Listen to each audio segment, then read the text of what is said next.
MG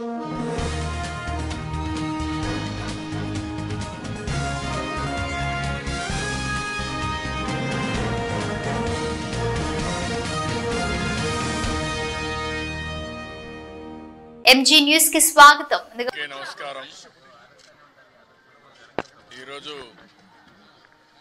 ఒకళామాత kitchen ఇక్కడ ప్రారంభించడం చాలా సంతోషం. 1,25,000 వరకు ఏది కావాలన్నా తయారు చేసే అవకాశం ఉంటుంది. ఒక అర్ధ గంటలోనే ఒక్కొక్క ఐటెంను బట్టి తయారవుతాయి. ఒక హాఫ్ అన్ అవర్లో ఒక 18,000 మందికి ఒక ఐటెంని సరఫరా చేసే అవకాశాలు వస్తాయి. దీనివల్ల ఇప్పటికీ 3 కిచెన్లు వచ్చాయి. వెంగమాంబ కిచెన్ ఒకటి, అక్షయ కిచెన్ ఒకటి, ఇది 3వ కిచెన్. ఈ 3 వల్ల 33 లక్షల మందికి ఏ టైంలో కావాలన్నా వంట చేసే పరిస్థితి వస్తుంది.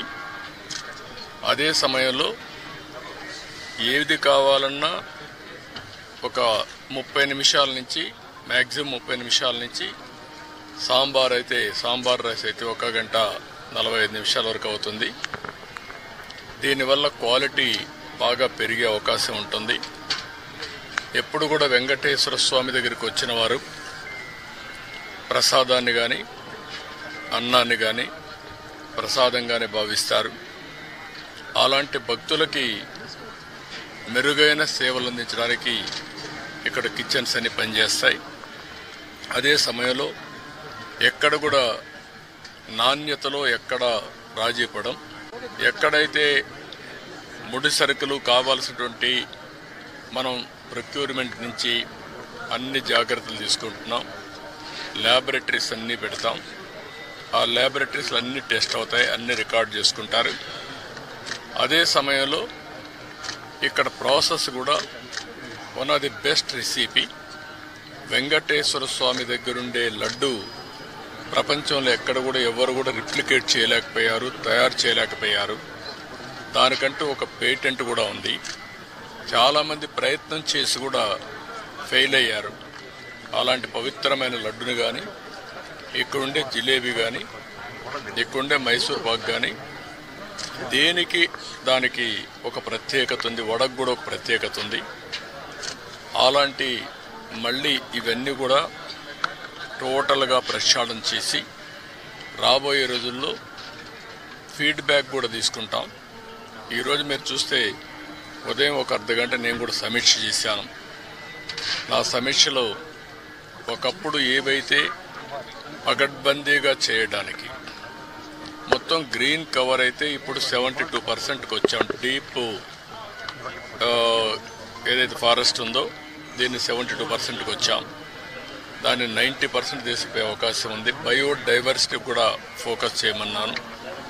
అదే సమయంలో ఇక్కడ వాటర్ కన్జర్వేషన్ కూడా లాజికల్గా తీసుకుపోవాల్సిన అవసరం ఉంది. ఒకప్పుడు మెడిసినల్ ప్లాంట్స్ కూడా తీసుకొచ్చి పెట్టాం. ఇవన్నీ కూడా ఎందుకంటే ఒక పక్క బయోడైవర్సిటీ ఒకటి, రెండోది ప్రశాంతమైన వాతావరణాన్ని క్రియేట్ చేయడానికి అనుకూలమైన వాతావరణం చేయాలని చెప్పి ఉద్దేశంతో ముందుకు పోయాం. అది కూడా ఒకసారి మళ్ళా సమీక్ష చేశాను. రెండోది పరిశుభ్రత మీద కూడా ఎక్కువ శ్రద్ధ పెట్టమన్నాను. ఎక్కడెక్కడి నుంచో భక్తులు వస్తారు. భక్తులు వచ్చినప్పుడు వాళ్ళకు కావాల్సింది వెంకటేశ్వర స్వామి నామం తప్ప ఇంకొకటి మాట్లాడే పరిస్థితి లేకుండా వాళ్ళు అన్ని విధాలు ఒక ప్రశాంతమైనటువంటి ఒక దివ్య క్షేత్రంగా ఇది ఎప్పటికప్పుడు ఉండాల్సిన అవసరం ఉంది. సజెషన్స్ ఇచ్చాం. అదే మరి ఇక్కడ ఫుడ్ కూడా ఏదో ఫ్యాన్సీ ఫుడ్లే కాకుండా ఇక్కడుండే భక్తుల మనోభావాలకు అనుకూలంగా ఇక్కడ మన సాంప్రదాయాలకు అనుకూలంగా ఉంటే చాలా బాగుంటుంది. అలాంటివి కూడా చేయమని చెప్పి ఆదేశాలు ఇచ్చాను. అదే మరి ఎండ్ టు ఎండ్ ఇవన్నీ కూడా ఒపీనియన్ కూడా తీసుకోవడం, భక్తుల మనోభావాల్ని గౌరవించడానికి ఏమేం చేయాలనో అవన్నీ చేస్తాం. ఇప్పుడు సేవకులు కొంతమంది ఉన్నారు, శ్రీవారి సేవకులు. వాళ్ళు కూడా ఎప్పుడో నేను ప్రవేశపెట్టాను. వాళ్ళు ఒక 15 లక్షల మంది అయ్యారు. వాళ్ళు కూడా ఒక స్పిరిచువాలిటీ సైడ్ ఎట్లా తీసుకెళ్ళాలి, వాళ్ళల్లో కూడా భక్తి భావం ఎట్లా పెంచాలి. ఇక్కడే కాకుండా నిజ జీవితంలో కూడా వెంకటేశ్వర స్వామి శ్రీవారి సేవకులు ఉన్నప్పుడు వాళ్ళు నిజ జీవితంలో కూడా దీన్ని ఆచరించాల్సిన అవసరం ఉంది. వాళ్ళకి కావాల్సిన ట్రైనింగ్ అవన్నీ ఇచ్చి వాళ్ళు కూడా కెపాసిటీ బిల్డింగ్ చేస్తాం. అదే మరి ఎక్కడికక్కడ సమాచారాన్ని కూడా తీసుకొని ఒక విధంగా చెప్పాలంటే మళ్ళీ వెంకటేశ్వర స్వామికి పూర్వ వైభవం వచ్చే విధంగా, అదే కాకుండా ఎప్పటికీ ఇది ఒక దివ్య క్షేత్రంగా పవిత్రమైన క్షేత్రంగా తయారు చేయడానికి ఏమేం చేయాలో అన్ని చర్యలు తీసుకోమని చెప్పి మేనేజ్మెంట్కి గవర్నమెంట్ తరఫున కూడా ఆదేశాలు ఇచ్చాం. అవన్నీ చేసేదానికి శ్రీకారం చుట్టారు. ఇంకొక పక్కన ఏదైతే ఈరోజు ఇక్కడ ఫుడ్ కూడా ఉందో ఎన్నిటి కూడా రాబోయే రోజులు అన్ని టెస్టులు ఉంటాయి. అదే మాదిరిగా అవసరమైతే ఇక్కడ నాలెడ్జ్, అబెండెంట్ నాలెడ్జ్ ఉంది. అలాంటి నాలెడ్జ్ని ఎవరు కూడా రిప్లికేట్ చేయలేకపోయే పరిస్థితికి వచ్చారంటే ఇక్కడ వెంకటేశ్వర స్వామి మహిమ కూడా ఉంది. ఏది నడిపించినా వెంకటేశ్వర స్వామి నడిపిస్తాడు.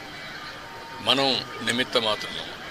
ఆయన ఒకసారి తలుచుకొని ఆయన పేరుతో మనం ఏ పని చేపట్టినా అది ఆయనే సుజావుగా జరిపించే పరిస్థితి వస్తారు. అది నా ప్రగాఢమైన నమ్మకం, విశ్వాసం.